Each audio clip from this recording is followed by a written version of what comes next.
sebelumnya kalian subscribe dulu channel ini agar kalian tidak ketinggalan video terbaru dari channel kami. Inilah makanan orang Jawa kuno. Makanan seperti apa dan bagaimana rasanya yang dikonsumsi oleh masyarakat Jawa kuno. Data tentang makanan kebanyakan muncul dalam prasasti yang menuliskan aneka hidangan yang disuguhkan dalam upacara Sima, tanah perdikan atau tanah bebas pajak, khususnya pada bagian penutup yaitu acara makanan bersama sebagai rangkaian upacara Sima. Bukan hanya dalam prasasti, naskah kuno dan panel relief juga sering menyajikan keterangan mengenai makanan. Berikut ini makanan-makanan yang dimakan orang Jawa kuno. Masakan dari nasi tumpeng atau disebut sekul. Paripurna biasanya disajikan dalam perayaan penetapan suatu desa sebagai Sima. Dalam prasasti juga biasa disebutkan sekul atau lewat, yaitu nasi yang ditanak dengan pengliwetan. Adapun sekul diun adalah nasi yang ditanak dalam periuk. Sementara sekul matiman adalah nasi yang ditim. Masakan ikan berdasarkan kesaksian para pelaut yang datang ke Asia Tenggara. Hasil ikan pada masa Jawa kuno sangat melimpah.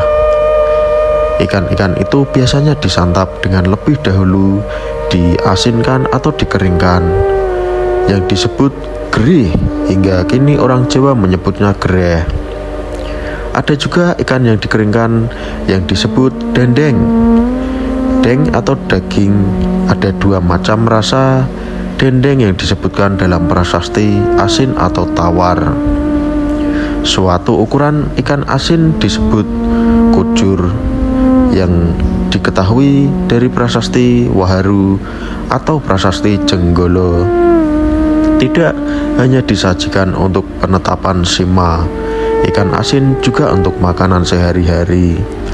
Umumnya jenis ikan yang biasanya diasinkan atau didendeng adalah ikan laut seperti ikan kembung, ikan tenggiri, ikan bawal, ikan selar, sotong, cumi-cumi, layar, gabus, kerang-kerangan, kepiting laut, kepiting sungai, dan udang.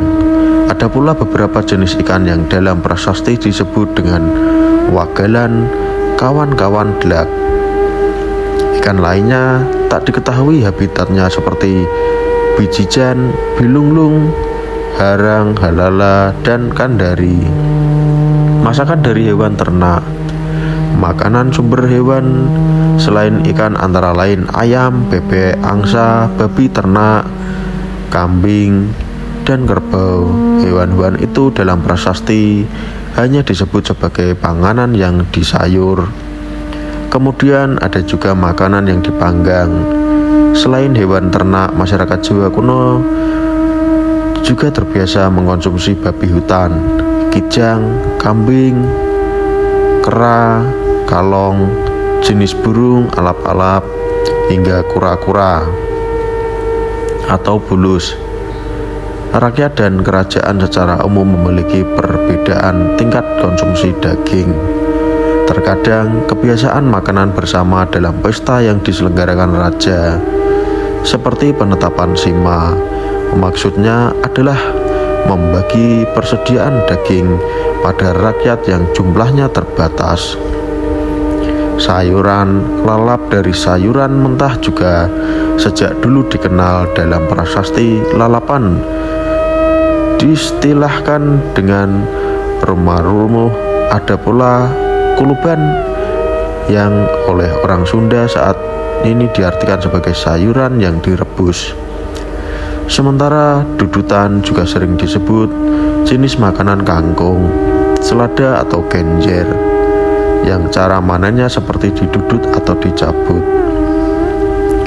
Cemilan selain lauk pauk dan masakan dari nasi, ternyata orang Jawa kuno juga mengenal sebagai cemilan.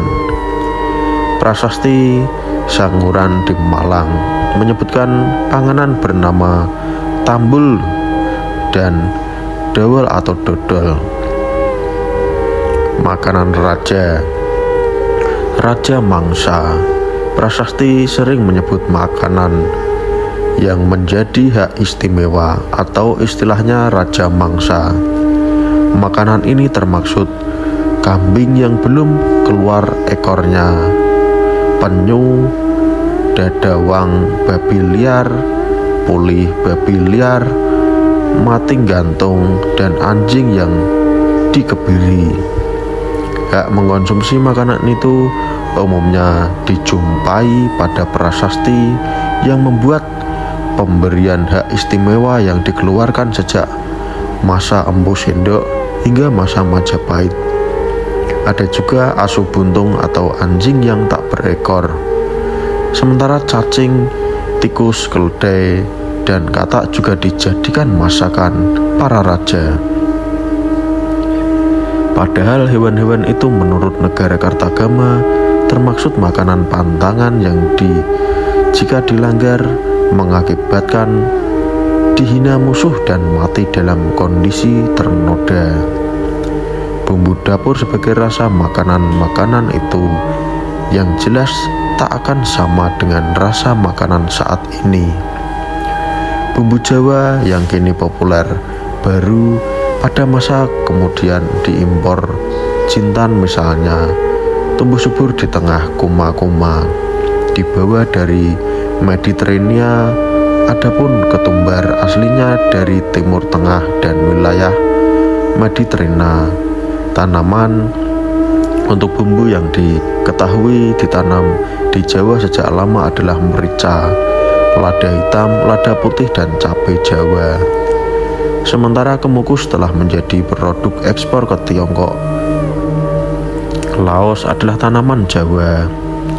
Marco Polo pernah mencatat tanaman ini diproduksi di Jawa pada abad 13. Adapun jahe bawang disebut produk yang diperjualbelikan di desa. Kita dapat memperkirakan makanan abad 10 Masehi mungkin saja dibumbui dengan jahe kunyit, kapulaga, dan Laos juga merica. Apa pendapat kalian tentang video ini? Silahkan beri komentar di bawah ini. Mau bahas sejarah apa? Silahkan kalian request di komentar sini.